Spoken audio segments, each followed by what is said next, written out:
Today is Sunday. Ang oras natin is mga 11 o'clock. Wala pa ako sleeper. Sobrang pagmamadali.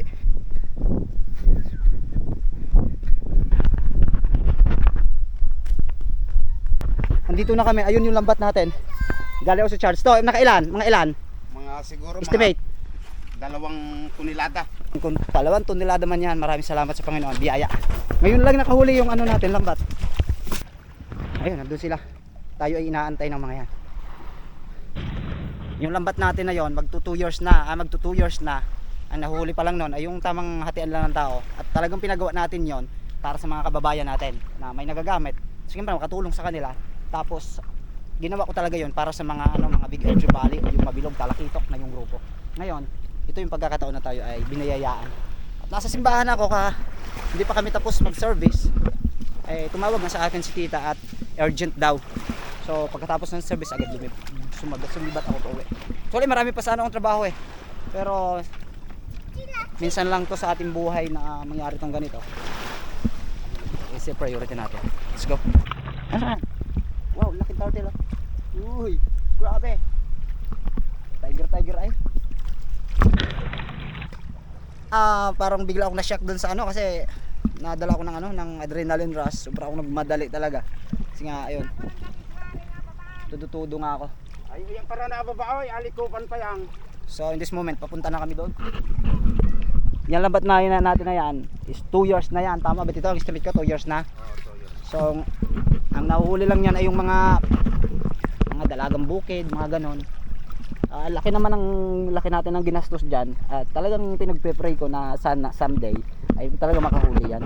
Napakahaba ng lambat natin. Ang haba nito is nasa I think nasa 600 meters yung long nito.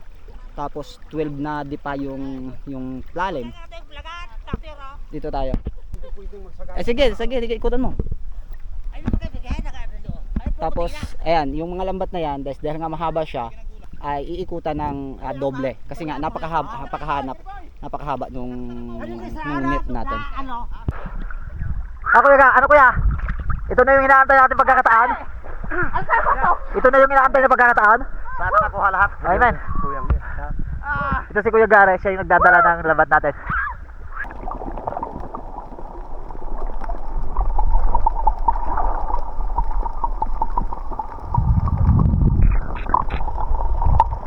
Hinuhulog na nila iniikutan na pangalawa.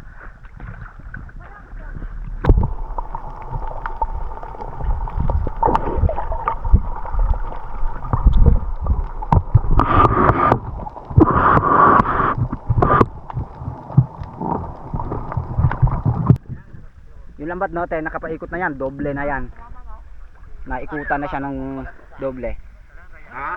Pagkatapos ng maikutan ng lambat ng 2 beses ang mga isda, dito ay sinubukan na ni Kuya Gare na pumana ng isa.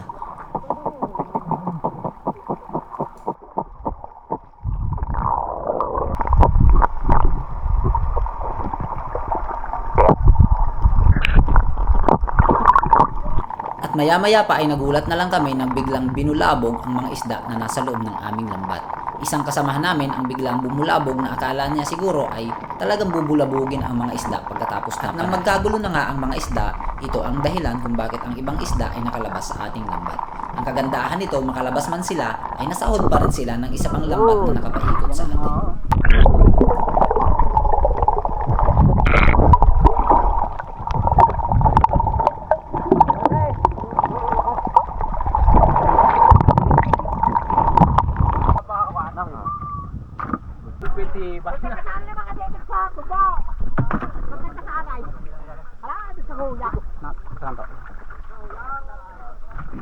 Bilis na din! Ay, kaya yung tawi pati. Kaya. Hoy!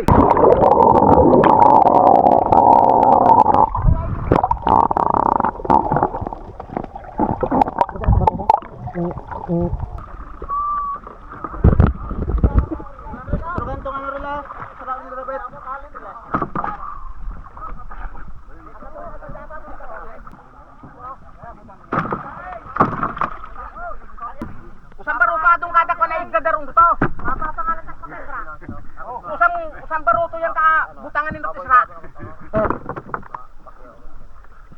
Ah, pwede ah. Sakan! Ay, agit sahan. Karin dito na ako nila. Buta din. Mapang-reject ka. Mapang-reject ra ganito. Ibut mapamatay. Dapat ang pang-hilo, no? Ha? Panghilo. Ma? Panghilo. Mapanghilo nga ni kadala itabir to. Super ka.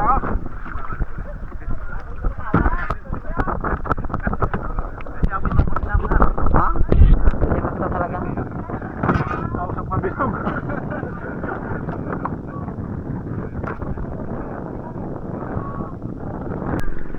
Ito yung mga unang isda na itatawid namin doon. Tapos i-prepare namin sa styro at i-yelo namin. Ang dami pa doon. Hale.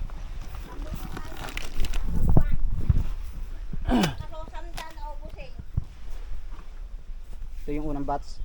Ang naibaba natin siguro mga nasa estimated is 300 kilos na siguro. 300 kilos. Mayroon pa dito. Ang naibaba. Ayan o. Ito pa yung isa, mayroon pa pala dito sa kabilang bangka. Ayun o. Ay, halos puno pa rin pala to. Oh. Napakalakas ng current kanina, kaya yung lambat namin lumubog yung pataw. Ngayon, biglang nagsilabasan yung iba. Pero good thing na mas marami pa rin naman yung natira. Kalay ng hilo ah, pwede nagtana ibang cooler. Hilo anay, tapos ano?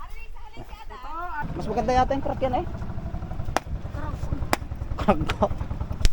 Yun.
Isang bangka ulit, i-deliver namin doon sa tabi. Sampol Mayot ang in-search yan. Go! Pamutayang! Aray. Sampol Mayot, pahabol. Kale. Oh. Oh.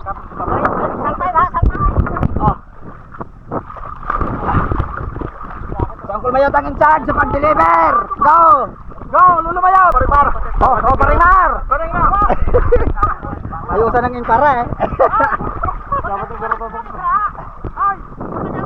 Alright. Wala, biyahe. Dito sa part na to, mayroon pa isang grupo. Doon sa Maylaot, mayroon din isang grupo pa doon. Yun ang kagandahan sa lambat natin, mahaba. Kaya kahit mag-ilang-ilang grupo sila, kayang-kayang paikutin at bebe.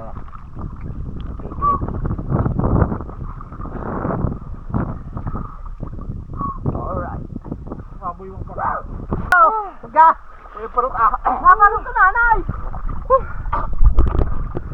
Pop sa anay bago ka na. Sa isang unos ka. Sama natin si Uncle Hamen.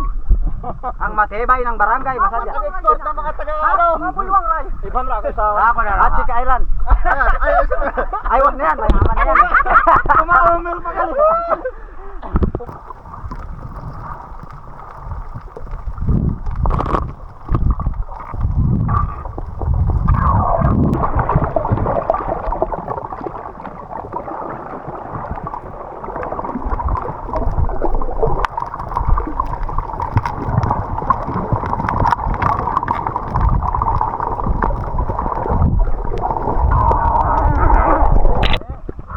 Tapos? Tayo pa namo. Mm. Ay di kasi bakit nakapalibot kami. Ah. Ako kami mo to. Okay. Pagpaparo to halay. Sinap, asa ta pa imo ko nagkakon ni Lura pa. Kilis-kilis. Oo, Kapaitom. nung anak pinay sa gargo. Ako sa pakapay. Badong sa men. Pay siya na naka.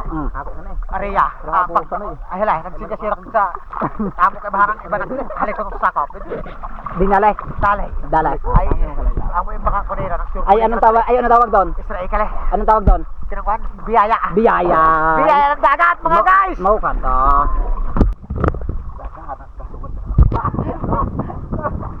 Tatlo makatot nino.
Pero ko yung pagkain, pagkatapos kinang batsa siguro pwede ano magkaon kita.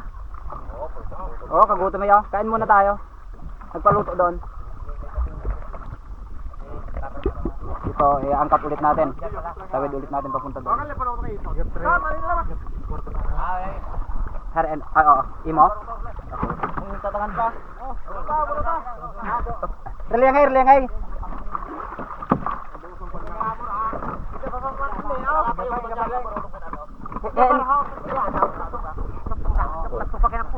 Karamo kag hinatol dumaing. Karamo to hinao. Okay. Yan, angkat ulit natin to sa tawid. Doon sa kabila. Yan. Alright. Yung ibang bangka nagpe-prepare na rin sila para yung mga isda ay istawid sa Mindoro. Pagtoy! Oo. Tagumpay? Tagumpay! Oh, biyaya! Paghakot namin doon, ito, nilalagyan namin ng yelo doon. Kasi estimate namin, abutin pa kami dito ng mga hapon. Yan, meron din doon.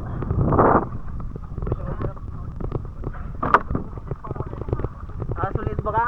Saka sulit ba ta? Ano sa likod? O galing lublubay ta. Lublubay, mga 5 yan ay. Kaya pa ka 5. Lima yan. Oh, pelan. Pasal tayo ng pagkakuha. Oo. Wala tayo kami nang isagay kita sa ulo. Narto sa bila.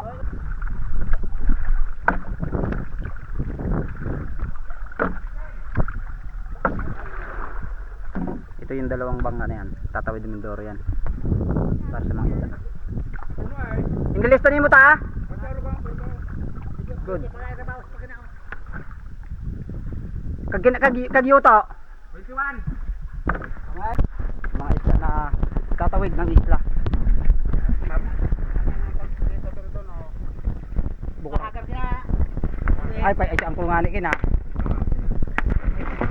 Nakabalita siguro to.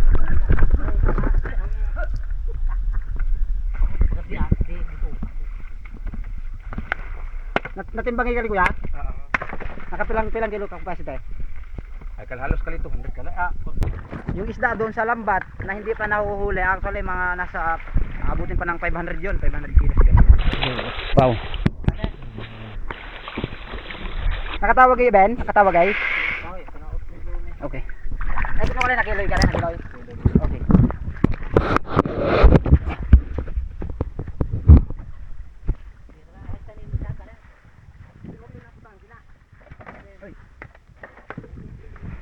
Si Uncle Mac, si Tito Kirob ang in charge para sa pagtitimbang ng mga isda natin.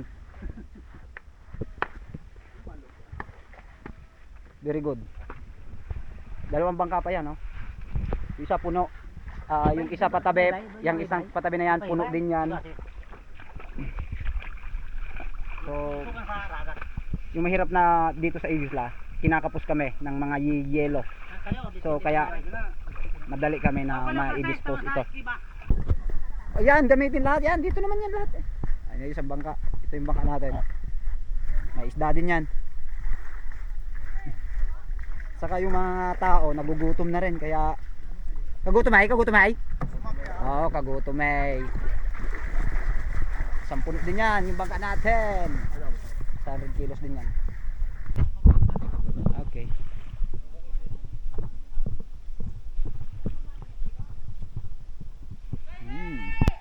May pugita pa, oh.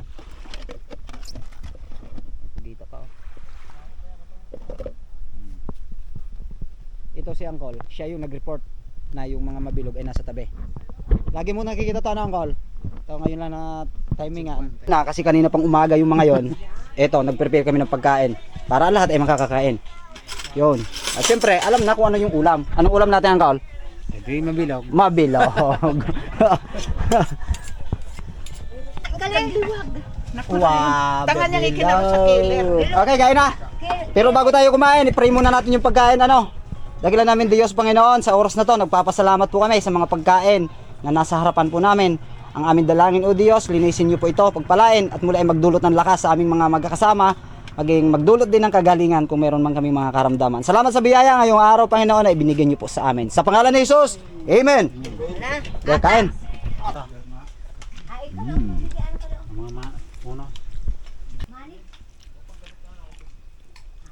Mga